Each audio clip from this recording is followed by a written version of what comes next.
Boa noite, pessoal. Vocês estão me ouvindo? Tô te ouvindo. Aí, Paulo. Bom, Boa noite. Tudo bem? boa noite, cara. Tudo bem? Tudo. Deixa eu ajeitar aqui meu negocinho aqui.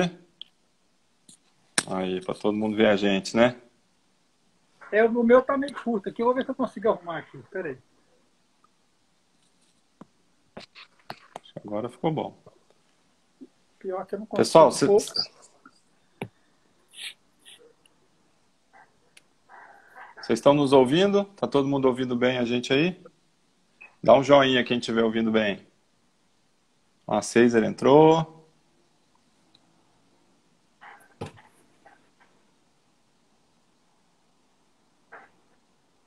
Giovana.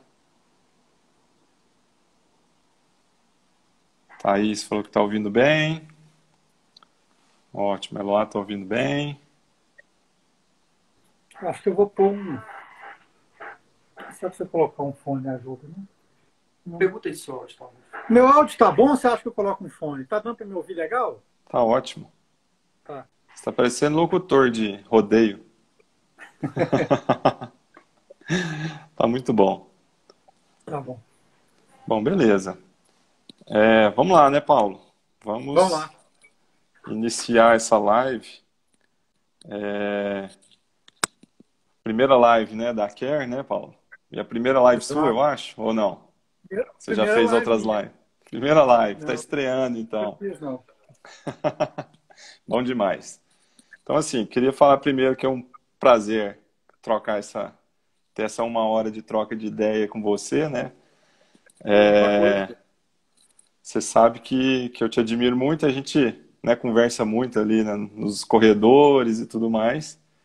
E você é um cara que a gente sabe que tem bastante conhecimento guardado aí e sabe passar numa amarra informação, né? Não, Então, mas assim, ouvindo ah, isso de um cara que mexe com cefaleia igual você mexe, eu fiquei satisfeito, né? Porque não é qualquer um que tá falando, é alguém conhecimento de não, causa. não, eu já acho que hoje o bate-papo vai ser bom aqui, vai ser uma coisa bacana. Vamos começar então, Paulo? Você pode se apresentar, depois eu me apresento. Para quem não conhece a gente, às vezes o pessoal aqui não. Tem alguns Exato. seguidores, né, que estão comigo, mas alguns com você, mas tem muito da Care que às vezes não conhece a gente. Então se apresenta aí, depois eu me apresento.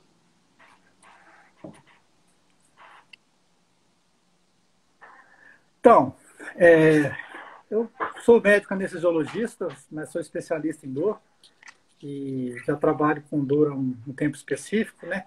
Tanta titulação. Trabalho bastante, assim, principalmente com a dor intervencionista, dentro do tratamento de dor. Não faço só o tratamento intervencionista, mas eu acabo que eu faço um pouco mais, está mais relacionado até à minha especialidade inicial, que é a anestesiologia e a subespecialidade de dor, né? E nós estamos trabalhando junto há um tempo aí, porque a gente sabe que os trabalhos conjuntos a gente consegue resultados melhores, né, Diogo? A gente vê isso na prática lá na Care. Isso, exato. Beleza. Então eu vou me apresentar para quem não me conhece, né? Tem muita gente que não conhece a gente ainda. Eu sou o Diogo, eu sou fisioterapeuta. Eu vim da fisioterapia neurofuncional, né? Então a minha formação toda veio da parte neurológica, né? Estudando questão de cérebro, né? Sistema nervoso central e periférico. E depois eu comecei a estudar a questão de dor e vi que tinha muito a ver, né? Não só quando eu formei lá atrás, né? Muito tempo atrás, tinha dor, não tinha essa visão que a gente tem hoje, né? Então era muita coisa articular ou muscular. E era uma área que às vezes eu não me interessava tanto. Mas a partir do momento que os estudos começaram a melhorar e a gente entender que a dor, né, o sistema nervoso tem tudo a ver com a dor, eu comecei a me interessar, né? E dentro das dores todas que existem aí, eu fico com a parte da cefaleia, cervicalgia, né? Então, eu costumo brincar que do pescoço para cima é comigo, do pescoço para baixo aí eu já não tenho mais domínio, né? Então, assim, comecei a me aperfeiçoar também nessa questão das próprias terapias manuais, mas trabalho bastante com biofeedback, que acaba que é uma reprogramação motora, né? Tudo isso para contribuir com a questão da dor crônica. Hoje a gente vai falar de um tipo de dor crônica, né? Um tipo de dor, a gente vai acabar falando de dor crônica também, que é a cefaleia, né? Ou a dor de cabeça, né? E aí já entrando um pouco no tema específico, né? Por que falar de dor de cabeça essa semana? Porque dia 19, na terça-feira, foi o Dia Nacional de Combate às Cefaleias, né? É uma data da Associação Brasileira de Cefaleias, né? Então, eles criaram essa data para conscientizar a população de que é preciso diagnosticar e é preciso tratar, né, essa patologia que tem uma incidência muito grande, né? Então, a gente decidiu fazer essa live essa semana. Na verdade, esse tema ia ficar mais para frente, né, Paulo? A gente vai começar agora, a Care vai começar agora algumas lives sobre dor, então quem quiser acompanhar, né, a gente vai postar antes o aviso e tudo mais, mas quem quiser pode já estar sabendo que vão ter várias lives aí sobre dor, tá? E essa live ia ser mais para frente, mas a gente decidiu antecipar pela data, né? Pela data, né? Isso. Então, Paulo, vamos começar aqui meio que definindo as coisas, né? Vamos começar. Essa live, gente, só para esclarecer, ela vai ser muito mais um bate-papo, né? Uma coisa mais informal do que alguma coisa muito técnica, muito científica. Então, é mais um bate-papo para esclarecer, principalmente para quem tem dor de cabeça, né? Para tirar suas dúvidas. Então, quem quiser já pode ir colocando as perguntas aí, que a gente vai ter o momento de responder. Então, é muito mais para a gente tirar essas dúvidas, orientar alguma coisa que a gente puder, tá? Então, é um bate-papo mais informal, tá? Então, até no título da live, a gente decidiu colocar dor de cabeça, em vez de cefaleia, né? Mas vamos colocar essas nomenclaturas aqui, Paulo, porque às vezes tem gente que, né, que ouve falar de cefaleia, ouve falar de migrânia, ouve falar de enxaqueca. Vamos conceituar um pouco, então. O que é cefaleia, o que é migrânia, o que é, né, tensional? Vamos dar um apanhado geral para a gente aí, Paulo. Tá. Quando a gente fala da cefaleia, e a gente fala assim, a pessoa fala, eu tenho dor de cabeça. Vou tentar falar igual você falou, da maneira informal, para ter uma facilitar a compreensão e para depois a gente esclarecer o que for questão nas dúvidas. Quando a gente fala da cefaleia, a gama é imensa, né? Você pegar o diagnóstico de cefaleias, assim, é uma coisa absurda o número que tem de cefaleias diversas, né? E além desse número absurdo de cefaleias diversas, você tem uma etiologia, uma criação, né? A cefaleia, ela surge de maneiras diferentes, né? Você pode ter cefaleia associada desde a enxaqueca, que é uma das áreas que você mais trabalha, em que você tem uma modificação, às vezes, de algumas substâncias no cérebro que vão ocasionar a enxaqueca, e nas suas muitas variações, não tem só um tipo de enxaqueca, né? Ela também tem um número enorme, mas desde cefaleias assim até a simples cefaleia tensional, que é uma cefaleia bastante comum, a cefaleia mais comum na maioria das vezes que a gente está estudando a incidência da doença, e que é uma cefaleia que muitas vezes foi relacionada assim, a pessoa é tensa, a pessoa é nervosa, por isso que ela tem cefaleia, e é uma visão um pouco assim, antiguada e nem sempre correta, né? A cefaleia tensional, a tensão pode ser, lógico, a tensão psíquica pode ser um desencadeante, mas não é o único desencadeante, nem o principal em muitos pacientes que vão ter uma cefaleia tensional, por exemplo, por uma postura inadequada, por um jeito não ergonômico de estar trabalhando ali, alguma coisa desse tipo ali. E a gente passa dentro dessas cefaleias mais comuns também, né, que a enxaqueca, eu vou preferir que você, que tem uma maior experiência, tenha essa abordagem dela. Eu falei da tensional, até cefaleias, por exemplo, cervicogênicas, né, que é uma cefaleia que, às vezes, as pessoas dão uma importância muito grande para um diagnóstico específico, e depois eles caem em desuso, mas a cefaleia cervicogênica é uma cefaleia importante, muitas vezes sem um exame de uma pessoa com essa experiência para diagnosticar a cefaleia, muitas vezes ela passa batida, a pessoa às vezes é tratada como enxaquecosa por anos, né? E, na verdade, tem uma cefaleia cervicogênica que poderia estar sendo tratada adequadamente e ela tendo uma resposta adequada e uma melhora da qualidade de vida. E antes de continuar, só queria falar também de uma cefaleia que está associada às outras, e é muito comum, ainda mais a nossa cultura, que muitas vezes, em vez de procurar um tratamento global, mais adequado, às vezes tenta muito só o tratamento medicamentoso, né? Que é a cefaleia associada ao uso de analgésicos, né? A cefaleia que Isso. você começou por um outro motivo e devido ao uso abusivo de analgésicos, você criou uma cefaleia, às vezes, de difícil controle e que vai ser difícil você tratar sem pessoas que têm o conhecimento e o preparo para tratar essa cefaleia, que às vezes é de difícil controle, né? Difícil tratamento. E você tem que manter o paciente engajado para ele continuar tratando. A gente tem tanto os resultados bons, que deixam a gente animados, como os resultados ruins, porque não é um tratamento fácil de fazer, principalmente se você estiver sozinho, se você não tiver outros especialistas. Exato. Passo para você aí. Muito bem, Paulo, muito bem falado, muito bem explicado, né? A gente tem mais de 200 tipos de cefaleia, tem inclusive cefaleia atribuída à viagem espacial, só para a gente ter uma noção da classificação das cefaleias, a gama que a gente tem, né? Então, assim, isso é um ponto importante que você falou, principalmente a questão medicamentosa, porque muitos pacientes, a gente sabe isso de, né, pesquisa da própria Sociedade Brasileira de Cefaleia, mostrou que o paciente ele fica às vezes 5 anos com essa dor de cabeça, com essa cefaleia, até procurar um primeiro especialista, um primeiro, né, médico para dar um diagnóstico, e às vezes mais de 10 anos para procurar um tratamento adequado, com especialistas e tudo mais. Muitas vezes ela vai se automedicando, né? É, E aí vai criar uma outra, né, um outro tipo de cefaleia, porque grande parte das vezes, eu não sei se você concorda, Paulo, mas a gente tem também os tipos mistos, né? Que às vezes ele foi diagnosticado com uma enxaqueca, mas também acaba que tem uma tensional associada, tem pontos gatilhos e um monte de coisa. Às vezes tem até uma medicamentosa junto e fica aquele emaranhado de problemas e muitas vezes difícil de diagnosticar, né? Então, assim, é. para Não é quando o mistura, médico, né? quando mistura, exatamente. Então, assim, às vezes o paciente vai num clínico geral, não vai num especialista na área, né?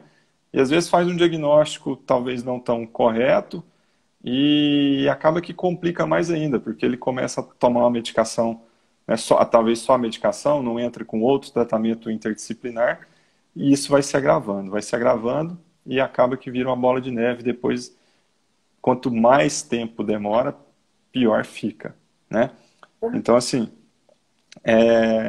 uma coisa que eu queria, né, destacar aqui é que os tipos mais comuns que a gente tem de cefaleia hoje, né, a tensional, o Paulo citou as 4 aí principais, né, mas a tensional e a enxaqueca, elas são disparadas, né?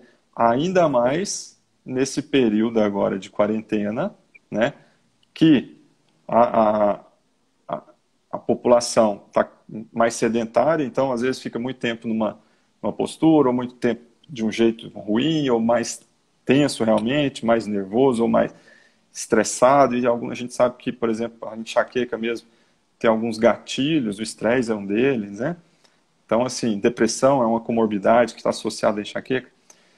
Então, esse período de quarentena é um período para a população se conscientizar e ficar atento aos sintomas, né? Então, eu acho que assim, o objetivo dessa live de hoje é muito mais esclarecer para a população, para prestar atenção né, no que realmente está acontecendo com ela. Eu costumo falar na faculdade, meus alunos, que o corpo conversa com a gente, né? E muitas vezes a gente não escuta, né? Então, o corpo toda hora ele conversa com a gente. Então, uma dorzinha no estômago, o que é? Ele está conversando, está falando assim, ó, tem alguma coisa errada aqui, meu amigo. O que a gente faz? Toma um remédio, cala o corpo, né? Como se a gente estivesse colocando uma mordaça no corpo. Dá uma dorzinha de cabeça, o que é essa dor de cabeça? Às vezes o corpo está falando, olha, tem alguma coisa errada. A gente vai, se automedica, está colocando uma mordaça no corpo. E isso, se for repetido ao longo do tempo, né, isso começa a ser um problema. Por quê? Pode desencadear várias outras complicações que acaba que depois o tratamento é muito mais difícil, né? Então, acho que esse momento é um momento mais de conscientização para a pessoa que está nessa quarentena, às vezes mais parada, às vezes em casa, ouvir, né, o seu corpo, escuta o que seu corpo está falando. Se é uma dor, né, até a campanha, né, Paulo, da Sociedade Brasileira de Cefaleia é 3 é demais, né? Então, se você tem mais de 3, né, episódios de dor de cabeça por mês, durante mais de 3 meses, não é normal, né? E 3 é demais. Então, já tem que procurar um clínico, já tem que procurar um especialista para fazer esse diagnóstico, né? Muita gente fala assim, eu tenho uma dor normal, né? Tenho uma dor de cabeça normal, né? Não existe a dor de cabeça normal, né? É o corpo avisando alguma coisa. Ou você está bebendo pouca água, ou você está, sei lá, tem alguma coisa errada. Não é normal. Dor de cabeça todo dia não é normal, né? Tem gente que fala, né? Todo dia chega em casa com dor de cabeça. Não, mas é uma dor normal. Não é. 3 é demais, né? Bom, Paulo, vamos tocar, né? Vamos para frente aqui. Bom, quando você falou desse 3 é demais, a gente lembrar que, como você falou, os 3 episódios, 3 meses, 3 episódios ocorrendo, né, de maneira, 3 meses, a gente já cai no que é a cefaleia crônica. E a cefaleia crônica, né, eu costumo brincar mais ou menos igual você falou, assim, que o nosso corpo adquire maus hábitos, né? E Isso. se você acostumar com a cefaleia, ela não vai embora porque você acostumou com ela, né? E achar que uma cefaleia normal, igual você falou, é o caminho para deixar ela cronificar, para você ter abuso de analgésicos e mistura de diagnóstico e ter um sofrimento maior que você consegue evitar, evitando a cronificação. A cronificação Exato. da dor, eu costumo falar que é aquela questão do o corpo adquirir um mau hábito de doer. Isso. Vamos pegar esse gancho aí, já aproveita e já fala, Paulo, sobre, né, as cefaleias que estão ainda na fase aguda e depois as cefaleias crônicas, a diferença entre elas e até a questão do tratamento mesmo. É isso que você está falando. Aprofunda um pouquinho mais nessa questão. Quando a gente fala da cefaleia episódica ou de uma cefaleia aguda, nós estamos falando de episódios bem esparsos da cefaleia, que pode acontecer por uma postura inadequada, por uma questão de beber água, por uma tensão maior num certo momento, que você falou que é tão comum a gente estar vivendo hoje. Então, quando você tem essa questão aí da cefaleia esporádica, geralmente o que você faz? Ou você não faz nada, ou usa um analgésico simples e ela passa, ou se você adormece e acorda sem a cefaleia, e às vezes, mesmo ela sendo episódica, ela pode ser muito intensa, né? A gente tem na enxaqueca aí pessoas que podem ter uma cefaleia episódica, mas vão parar um pronto-socorro para tratar, né? Ainda mais às vezes Exato. quando ela vem acompanhada com vômito e náusea. Não é porque ela é aguda, que ela não cronificou, que ela não vai prejudicar a sua vida de uma maneira significativa, né? E quando a cefaleia fica crônica, a gente passa a ter uma convivência com crises cada vez maiores. E a cefaleia crônica ela é mais associada à cefaleia ao abuso de analgésico, porque essa tendência nossa de buscar o analgésico na cefaleia aguda ela é mantida na cefaleia crônica. E quando você mantém essa tendência, você começa a ter outros problemas. Talvez seja a hora, talvez não é a hora, né, quando a cefaleia está crônica, de procurar outros tratamentos além daquele trivial para cefaleia aguda. É lógico que numa crise enxaquecosa, igual você falou, muitas vezes você usar uma medicação abortiva naquela crise vai resolver a sua situação naquela crise. Mas você não mudar a sua conduta, a sua postura diante de uma cefaleia crônica, que já passou de 3 meses, né, que os episódios são bem mais frequentes, você começa a ligar no seu organismo a ativação do sistema doloroso, e se você tentar tratar isso somente com analgésico, sem a ajuda, igual você falou, especializada, que muitas vezes não é só com médico, ou só com médico fisioterapeuta, ou só um fisioterapeuta. Eu tive episódios interessantes, que depois eu queria falar mais, passar para isso, que o psicoterapia ajudou tremendamente, né? Mas, deixa eu passar para você. Continue, Diogo.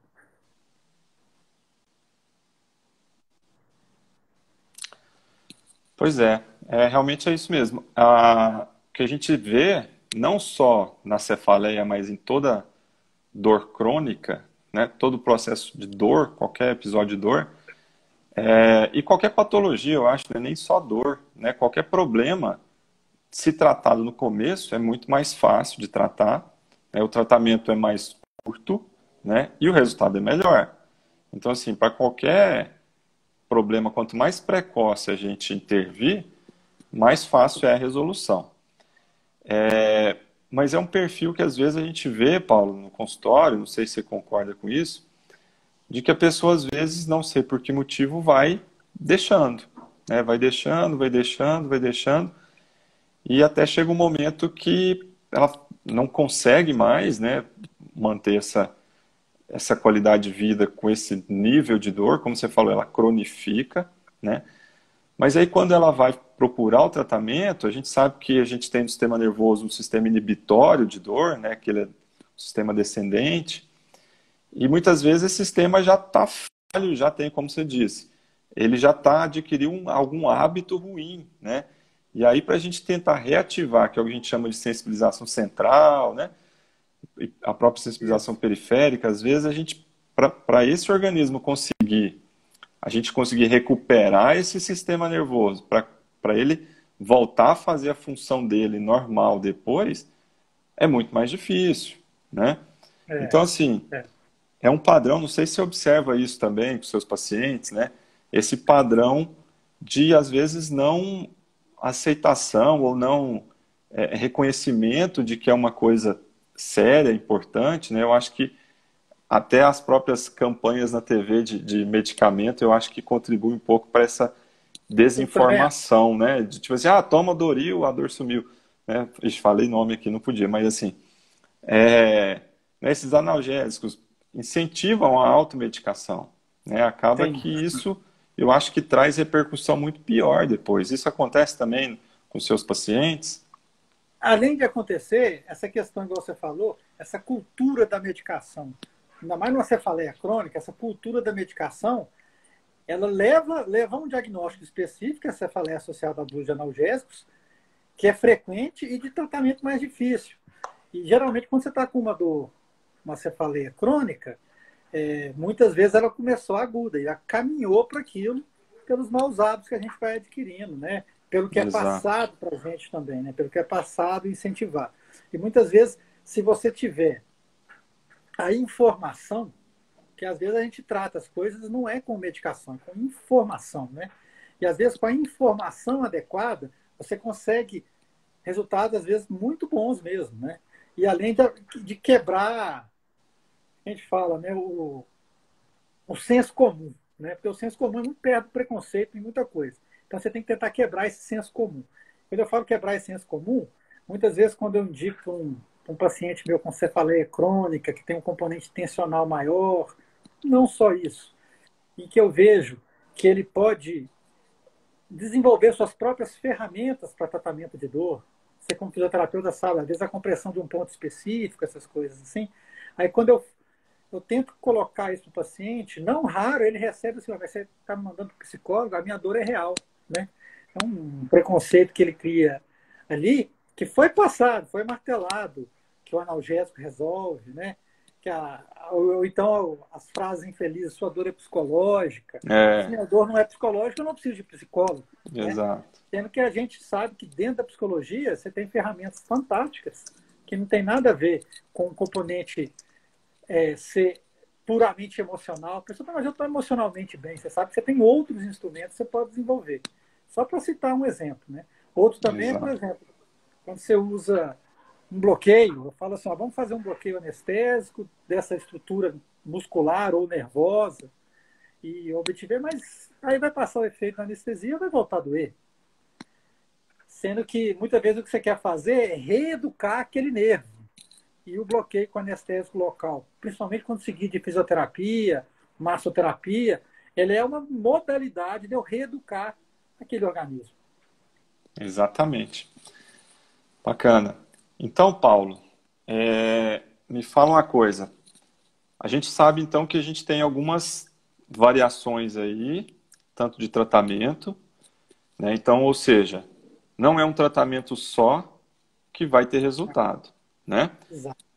Mas antes da gente falar né, das possibilidades de tratamento, vamos falar um pouquinho das características, né, de cada tipo, né, dessas, para a pessoa às vezes até identificar. A gente não está aqui fazendo diagnóstico, né, isso tem, né, Exato. na internet, isso tem disponível, mas assim, só para a pessoa identificar e saber que dor de cabeça não é só uma coisa, né, não é tudo igual. A gente tem vários É, tipos, cada uma vai se comportar de uma forma, né, de acordo com as características de cada uma, né.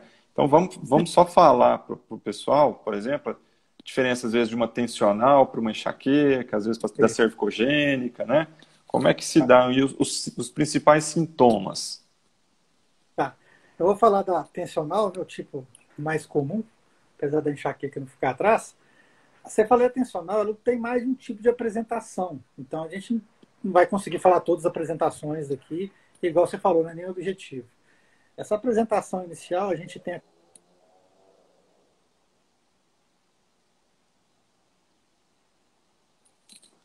Acho que o Paulo caiu, hein?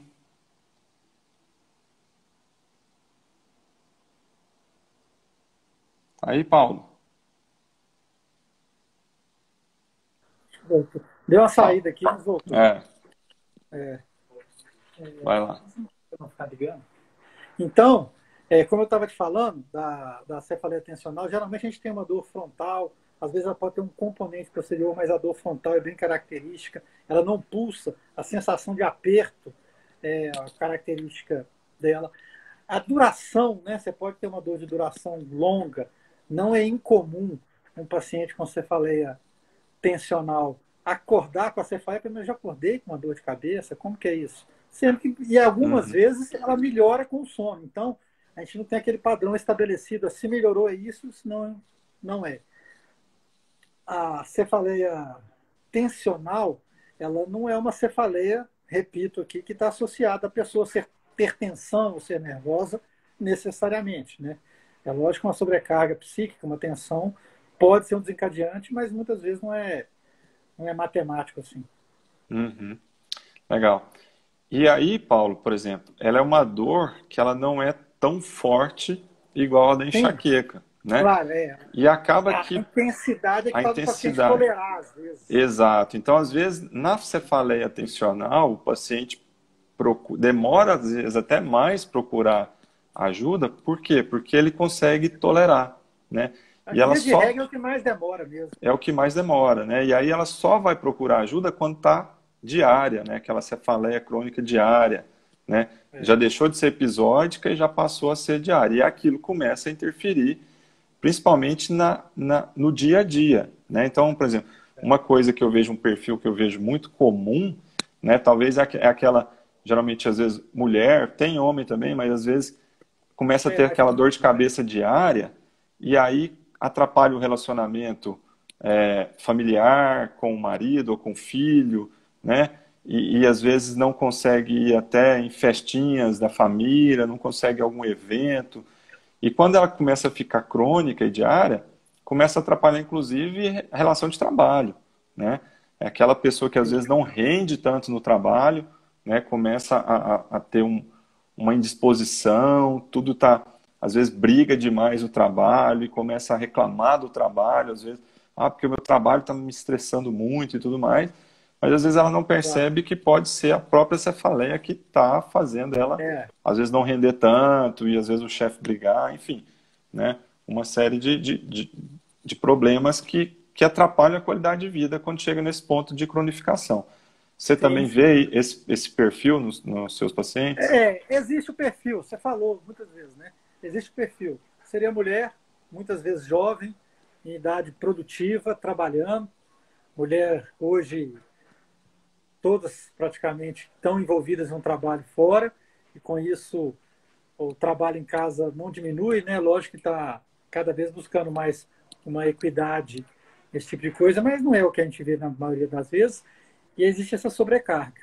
E essa cultura de lidar com a cefaleia assim, vou levando, doeu uma vez aquela semana, doeu outra porque eu tinha uma reunião tensa e vai levando. E essa situação vai aumentando. E não é, acho que leviano a gente dizer que uma situação igual a gente está vivendo de pandemia, as pessoas com diversos medos relacionados a ela, né? Não só a saúde, mas diversos medos, diversas tensões que vão desenvolver, vão facilitar a cefaleia tensional. E o Exato, fato dela ter essa tolerância, dela ser moderada, acho que ajuda a arrastar o quadro.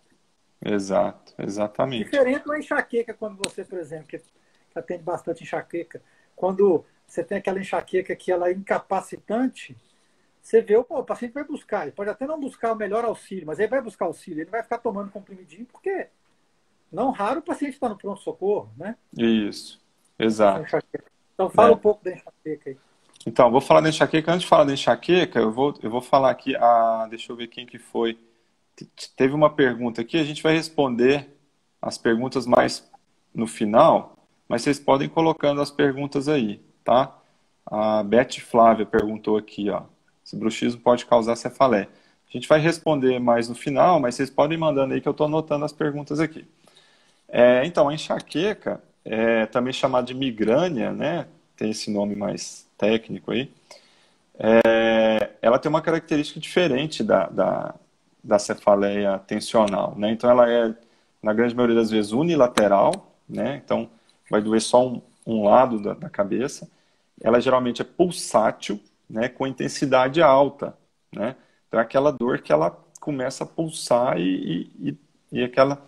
Muitas vezes o paciente não consegue trabalhar ou não consegue fazer o que estava fazendo. Então, ela atrapalha muito a atividade do dia a dia, mesmo na episódica, não precisa nem estar crônica para acontecer, né? Então, às vezes, uma enxaqueca que acontece a cada 6 meses, ela tem esse grau de intensidade, um grau alto, né? E ela é associada a alguns outros fatores, né? Por exemplo, náusea, né? Pode causar vômito, né? Então, a gente tem até uma síndrome, né, que a gente, enxaquecose, que acontece, são vários sinais e sintomas. Eu posso ter enxaqueca com aura e sem aura, né? Aura são alguns pontinhos, alguns distúrbios visuais que podem acontecer, né? E a enxaqueca, ela tem uma fase, né? Então ela tem algumas fases. Tem uma fase que a gente chama de pródromo, né, que é a fase que precede a dor, a fase anterior à dor, que pode dar aura, né? Então, às vezes, eu tenho enxaqueca, então a minha é com aura. Então, quando eu começo a já ter uma visão meio borrada, uma coisa mais, né, vejo uns pontinhos brilhantes, eu já sei que vem, né? Então, assim, essa aura pode preceder algumas horas ou até mais, né? Até um dia antes, alguns sintomas, por exemplo, fadiga, pode ser um sinal que vai preceder a crise de enxaqueca, né? Então, às vezes, você Sim. está muito fadigado um dia, é aquele dia que você está mal, você faz, cara, mas eu dormi bem, não tô com sono, mas eu tô mal hoje, eu tô ruim, né? Não tô rendendo, tô cansado, tô fadigado. Pode ser um sintoma que no outro dia ou daqui a algumas horas você vai ter uma enxaqueca, uma crise, né? Então tem esse estágio, né, que antecede, tem realmente a crise, que é o que eu falei, ela é unilateral, tem uma dor pulsante, uma dor forte, né? Geralmente tem náusea, ela tem muito fotofobia, então ambiente claro piora a dor, né? Som piora a dor, né? Tem uma fonofobia, então essa dor é piorada pela luz, pelo som. Então é aquele quadro que o paciente quer ir para um quarto escuro, em silêncio e ficar quieto, né? E muitas vezes essa crise, essa dor é tão forte que precisa, como você falou, Paulo, tem que ir para o pronto-socorro e medicar, né? Então, ela, mesmo a episódica, ela é mais incapacitante do que a tensional, né? Só que muitas vezes a Sim. pessoa, às vezes, vai uma vez no consultório, no pronto-socorro, medica ali, resolveu, bom, vai de novo, e aí acaba se cronificando. E a gente tem a fase pós-dromo, né, que é a fase depois da crise, né, que é aquela ressaca, né? Então, vem aquele rebaixamento, você tem um sintoma meio de ressaca, o corpo fica ruim, fica dolorido, né? Então, tem esses sintomas que são bem incapacitantes também. Às vezes, tem gente que não consegue nem trabalhar até no outro dia, né? Então, é uma situação mais incapacitante, né? Tá ligado ao absenteísmo, né? Classicamente ela é ligada ao absenteísmo. Absenteísmo, perda de qualidade do trabalho, né? Produtividade. Então, é um quadro bem mais complicado um pouco, né? E a enxaqueca também é um problema orgânico, né? Muita gente às vezes acha, isso é frescura, né? A pessoa que tem enxaqueca sofre muito bullying, né? Muito preconceito. Não, isso é frescura, isso aí você tá com enjoo, você tá com não sei o quê. Isso aí eu acho que é um problema, não só enxaqueca, mas todas as cefaleias, né? Dor de cabeça, toma um remedinho, isso aí não é nada não precisa olhar não, né? Então muita gente fala isso. Mas a enxaqueca é um problema orgânico, é um problema genético, cerebral. Isso tem modificações genéticas, Sim. né, que é uma doença mesmo, como se fosse uma A diabetes. neurotransmissão está modificada, né? Exatamente. Então, é como se fosse uma doença qualquer, uma diabetes, né, algum problema desse, que precisa ser tratado também multidisciplinarmente, que não é só uma causa, né? Então, já falando um pouquinho, vamos estender um pouquinho mais aqui na enxaqueca, para a gente até fechar esse tópico, Paulo. A enxaqueca, ela tem alguns fatores. Então, ela é uma doença orgânica, né, que a pessoa já tem essa doença. O sistema nervoso dela não funciona corretamente igual deveria, aquele sistema inibitório que a gente falou, né, já nasce com a pessoa ele desregulado, então ele não consegue, o cérebro não consegue inibir essa dor. E ela começa a disparar, pode ser por alguns fatores externos, né, alguns que a gente chama de gatilhos, né? Pode ter gatilhos externos ou gatilhos internos, né? E além disso, tem comorbidades, então tem patologias que se associam a essa enxaqueca que vão agravar mais ainda o quadro, né? Então não é simplesmente a pessoa que tem enxaqueca e, às vezes, num clínico geral ou por conta própria, tomar um medicamento e achar que vai resolver, né? Muitas vezes precisa de uma equipe multidisciplinar, né, que conta com um médico especializado, a gente vai precisar fazer atividade física que vai aumentar esse sistema inibitório, ele vai ficar mais eficiente, vai precisar de uma fisioterapia, se tiver, às vezes, alguns outros pontos, né, por exemplo, pontos de tensão, alguma coisa nesse sentido, né? Vai precisar da psicoterapia, vai precisar de nutrição, não só nas cefaleias, mas em dor crônica, né? A gente sabe que tem muito alimento que eles são inflamatórios, né? Pró-inflamatórios, que isso vai piorar ainda mais a dor. Então, aí, às vezes a pessoa pensa, mas isso é muito clássico, né? É muito clássico. E assim, como você falou, Paulo, às vezes você vai indicar uma psicoterapia, a pessoa, mas eu não sou doido, eu não preciso disso. Mas não é para esse caso, é para dor, né? A nutrição é a mesma coisa. Às vezes a pessoa é magra. Aí, né, o Paulo lá, eu vou te indicar para nutricionista. Não, mas eu não preciso de nutrição, eu sou magro, não sou, né? Mas não é, porque tem alguns alimentos que eles desencadeiam um processo doloroso ou até pioram esse processo, né?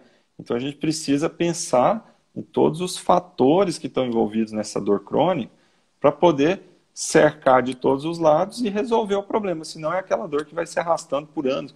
Eu já tive paciente que tem queixa de enxaqueca há 30 anos, cara. Pensa, você tem enxaqueca diária ou semanal, 3 vezes por semana há 30 anos, cara. Não faz sentido. É quase a minha idade, né? 30 anos, cara. Então, assim, é muita... Tô novo, né?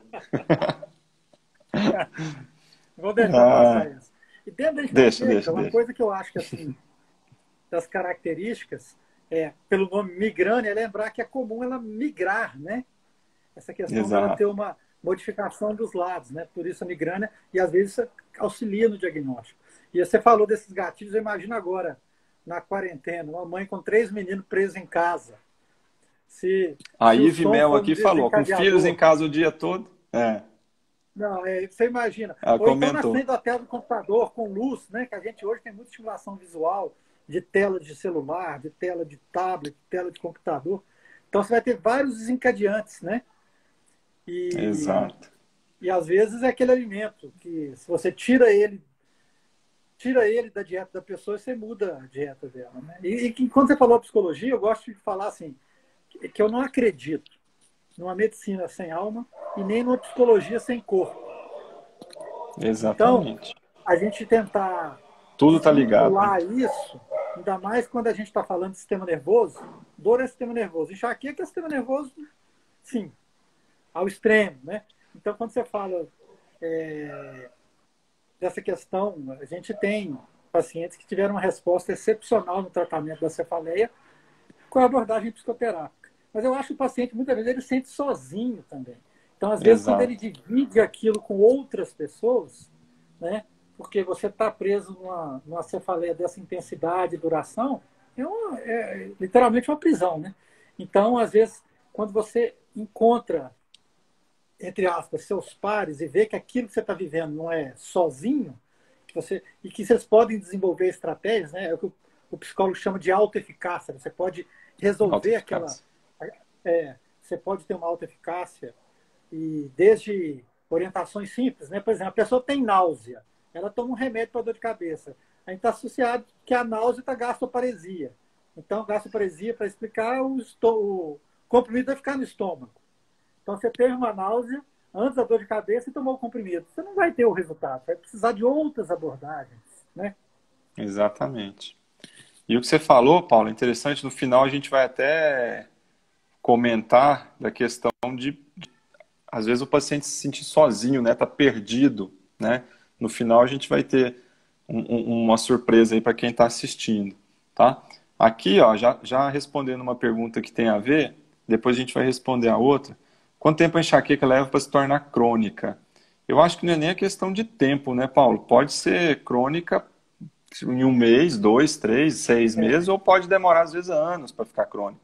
A cronicidade está mais relacionada, às vezes, até mais à frequência do que ao longo do tempo, não é isso? O tempo para ela ficar crônica não é que é de 3 meses. 3 meses é quando foi um estabelecimento a partir, por exemplo, você está tendo 3 meses diário e tal. Mas assim, não quer dizer que você pode ter episódio pro resto da sua vida. Você pode começar com enxaqueca numa situação igual nós estamos vivendo de pandemia e ela já está com características crônicas. Ela só não cumpriu a cartilha para você chamar ela de crônica ainda, mas ela já está com a duração, o tempo, indicando para aquilo ali. Lembrando que uma das maiores causas de uma enxaqueca, de uma cefaleia tensional cronificar, é você tratar errado quando ela era aguda. Né? Se você Exatamente. tratasse ela correta, você não estaria com ela. E quanto mais você esperar, é pior também. Né? Exato. A Adriana aqui está falando, ó, do mindfulness, né? Mindfulness, então, é um tipo de meditação que, eu particularmente gosto muito por dois motivos. Primeiro, que tem comprovação, né? Os estudos de Harvard mostraram isso, tem comprovação de eficácia para dor. E, segundo lugar, porque ela é muito mais fácil, eu acho, a minha opinião, que ela é muito mais fácil de realizar, da gente conseguir realmente meditar, do que aqueles outros tipos de meditação, né? Então, assim, é estar presente, né? Então, você consegue, às vezes, até meditar comendo ou fazendo qualquer outra coisa, você consegue, através do mindfulness, essa atenção plena. E então é um processo muito bom de fazer, né? Então, e isso agora nessa época então que está todo mundo estressado, né? Eu acho que é uma opção muito boa. E a Adri até falou aqui, comentou que os alimentos podem silenciar expressões dos genes responsáveis pela dor, né? Do mesmo jeito que a gente falou que tem alimentos que são, isso é o mestrado dela, né? Ela tá estudando justamente a Ela genética da falou aqui. enxaqueca, né? Tem alimentos que são pró-inflamatórios e tem alimentos que também diminuem, né, esse processo inflamatório e melhoram a dor, né? A Aqui, própria Adri, uma coisa que ela fala muito comigo, Diogo, Adri, é ah, que assim, a questão do mindfulness que eu vejo é que as pessoas costumam, eu falo, fazer uma caricatura da meditação, né? Você pensa num monge careca no é, Tibete, verdade. né? Então, quando cria essa caricatura, que não tem nada a ver com o que é meditação, né? Hoje, qualquer lugar sério que trate a dor crônica e principalmente, não digo principalmente, mas entre elas a cefaleia, ela, assim, o mindfulness ele é respeitado, ele é orientado, a gente trabalha com ele, a gente vê os resultados dos nossos pacientes, né? O negócio é que tem que, às vezes, cumprir essa barreira, né? Que às vezes a É, pessoa pensa assim, por que é ele vai me muito, dar um remédio? Ele vai mandar eu fazer isso? Muitas vezes o remédio pode ser a raiz do problema, da doença é, estar como está. Exatamente. E assim, da mesma forma que a gente falou antes, que o corpo conversa com a gente tem que começar a pensar em tratamentos que também priorizam tratar, às vezes, de dentro para fora, né? Não só de fora para dentro, né? Então, assim, É, mindfulness, a própria psicoterapia, você conhecer o funcionamento do seu corpo, isso vai resolver muito mais, às vezes, do que você fazer, tomar, às vezes, um medicamento ou alguma coisa assim, que pode até ser desencadeante de outro tipo de cefaleia. E aí, pegando o gancho disso aí também, Paulo, a pergunta aqui da Beth Flávia, bruxismo pode causar cefaleia? O que você diz disso aí, Paulo? eu diria que sim, né? Ele é uma causa, apesar de muitas vezes a pessoa tem bruxismo e não tem a cefaleia. Mas Cefaleia.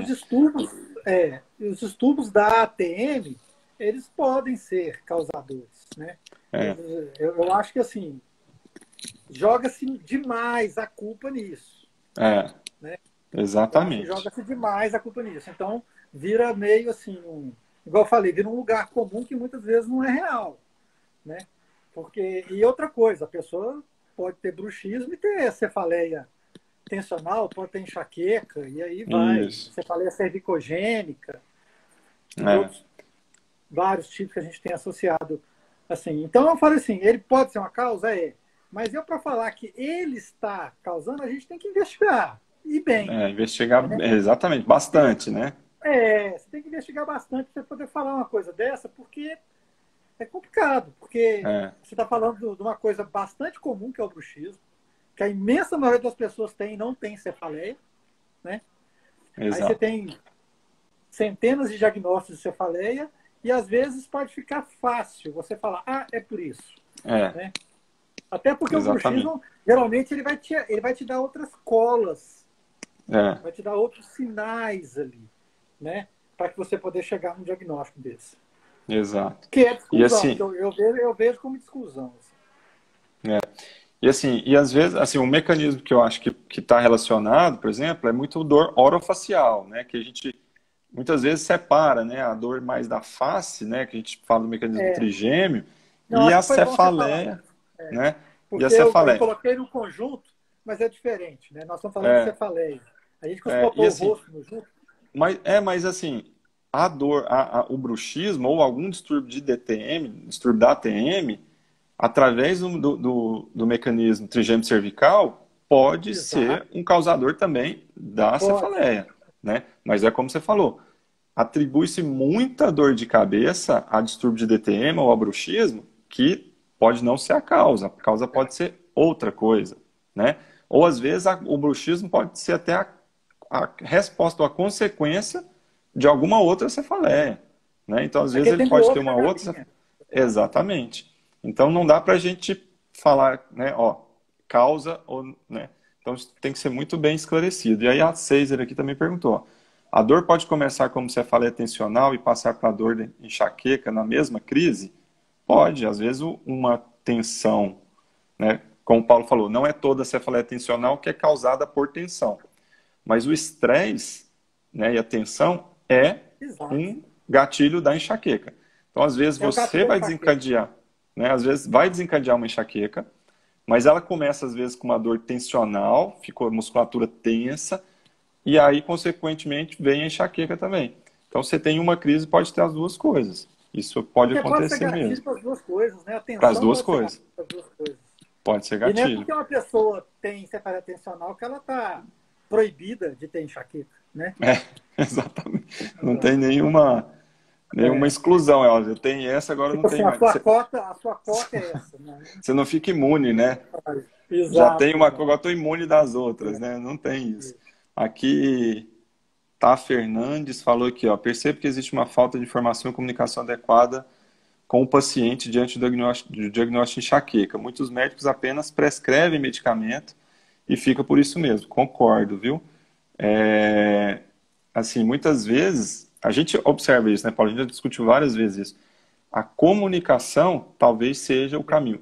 Hoje em dia se fala muito, nesse modelo biopsicossocial, se fala muito em educação em dor. Né? O que é? É o paciente entender, conhecer o mecanismo, saber o que está acontecendo, para aumentar, inclusive, a autoeficácia, para ele, às vezes, se tratar, às vezes ele não vai precisar nem de remédio, nem de fisioterapia, nem nada. Se ele conseguir ajustar seu estilo de vida, ele vai embora, não tem dor, né? Então, eu acho que falta muita comunicação, né, Paulo? Não só de médico, da equipe inteira. Né? Eu acho Né, que é da tô equipe colocando inteira. todo mundo, né? Isso aí a gente existe um livro que eu gosto muito, chama A Arte Perdida de Curar, né? É de um cardiologista, e ele fala muito isso, que a gente está perdendo a conversa terapêutica, né? Que é informação, não é papo furado. Então, a conversa é terapêutica. E dentro da conversa ser terapêutica, aí você abre um leque para o mindfulness, para a psicoterapia, para a massoterapia, né? Que a gente vê uns resultados muito bacanas Massoterapia. fazendo massoterapia. E, e o povo confunde muito massoterapia com massagem. Ah, eu Com vou fazer massagem. massagem, minha cabeça está doendo, né? Então, É, assim, esse tipo de... Esses outros tratamentos, muitas vezes com um perfil de efeitos colaterais muito menor do que usar remédio. Muitas vezes com um resultado muito superior, né?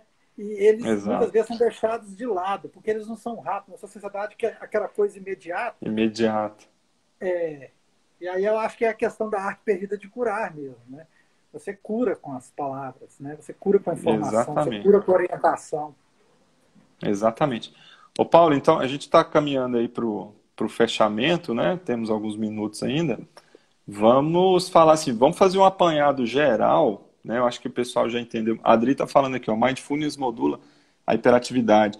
A Adri, ó, 10 Dri Guerra. Quem quiser, segue a Adri aí, ó. Ela é fisioterapeuta, trabalha com Mindfulness lá com a gente.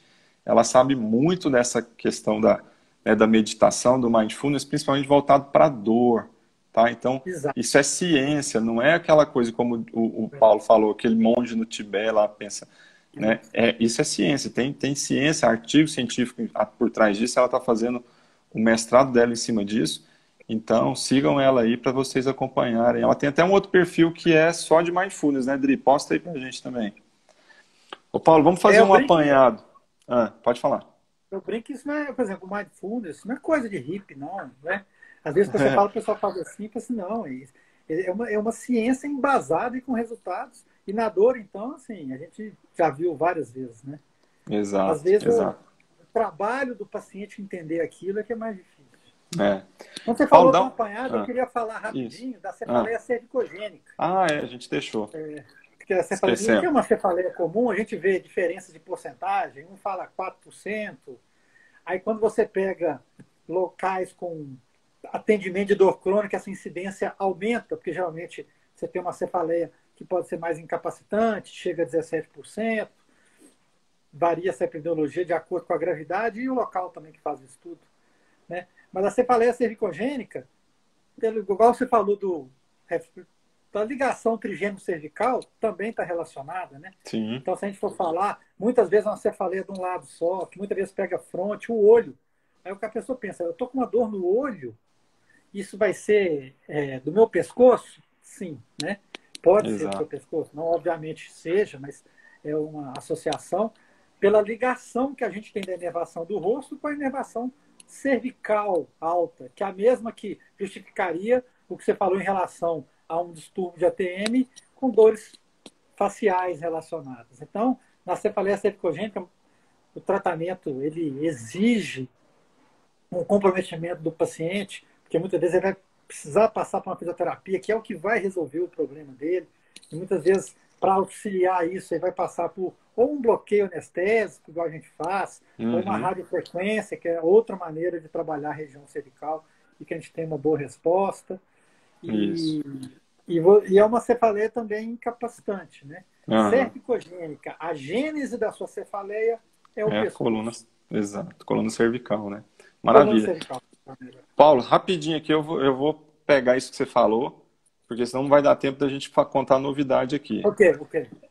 Então, assim, para resumir para o pessoal que está assistindo, então o tratamento das cefaleias não é só medicamentoso, né? A gente tem tanto a parte medicamentosa, a gente tem a parte de modulação da dor, né, em termos de exercício, meditação, psicoterapia, fisioterapia, massoterapia, que envolve a entrada de estímulos sensoriais para inibir a dor lá em cima. Então, isso é ciência também que está por trás disso, né?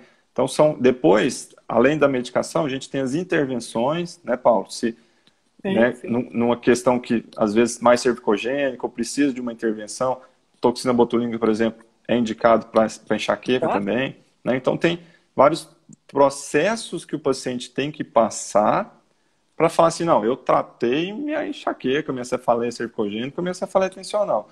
Não é simplesmente vai num médico, toma um remédio e fala que está tratando da dor de cabeça. Quando vai Né? no médico, né? Quando não vai na Quando farmácia. vai, exato, é quando vai na farmácia. Né? Então, assim, é uma coisa muito grande, a gente precisaria de ficar um fim de semana inteiro para falar. É. Né? E aí eu quero rapidamente aqui deixar uma novidade para vocês. A gente montou um grupo fechado online, tá? Para pacientes que têm dor de cabeça, tá? Então, quem quiser entrar nesse grupo, manda um direct aqui no Instagram da Care, tá? Manda o seu contato, o telefone, tá? Manda o nome e telefone aí no Instagram da Care, no direct, que a gente vai adicionar vocês no grupo. Mas são só 10 pessoas, tá? A gente só tem 10 vagas. Então, o que vai ter nesse grupo? Vai ter fisioterapeuta, psicólogo, médico, mindfulness. O que a gente vai fazer? A gente vai fazer um bate-papo, tirar dúvidas, né, orientações, educação em dor, que isso melhora muito a autoeficácia também. Então vai ser um grupo bem bacana para o paciente começar a entender o que está acontecendo nesse processo. Alguém falou, não lembro quem, falou que falta muitas vezes informação, né, através dos profissionais da saúde. O que a gente vai Falta fazer? mesmo. Informar. Então, esse é um grupo para informar o paciente sobre a dor dele, esclarecer algumas dúvidas. Tá bom? Então, quem quiser entrar, coloca aí o nome, o telefone, manda um direct para a Care, no Instagram da Care, que a gente vai adicionar vocês, tá? Mas a gente só tem 10 vagas, então corre, coloca lá, tá bom? Paulão, cara, foi um prazer bater esse papo contigo mais uma vez, É um é prazer. super Eu que agradeço. agradável, né? Bom demais mesmo. Sempre bom conversar com você, Diogão. Então, assim, suas últimas palavras aí para você despedir do pessoal. Mas eu queria agradecer, né, as pessoas que correm atrás de informação, porque o tratamento da dor, hoje em dia, o tratamento mais moderno, que a gente consegue mostrar mais resultados, o paciente sair daquela postura passiva, que muitas vezes o paciente com cefaleia fica, e ele participar, ele entrar junto com a gente no tratamento. Isso aí já está bem estabelecido, né? Muita gente tem uma visão também errônea desses grupos de tratamento de dor setorizados, tratando a cefaleia, assim, as respostas muitas vezes são obtidas e as pessoas têm um ganho de qualidade de vida que muitas vezes elas não imaginavam. O difícil às vezes, é a pessoa sair daquele modelo que a gente fala biomédico para o modelo biopsicossocial. Social. Mas a gente está trabalhando para isso aí. Um abraço. Isso aí. Gente, obrigado por terem assistido aí a gente, tá? Qualquer dúvida, pode mandar por direct também, ou no meu Instagram, que é @Diogo Suriani, ou no do Paulo, que é PB Catalão? Isso. PB Catalão, ou no da Care, pode mandar no direto da Care aí, que vocês estão assistindo. A gente responde as dúvidas de vocês e estamos à disposição aí também para qualquer coisa, tá bom?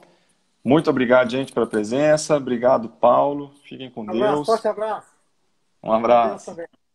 Tchau, tchau.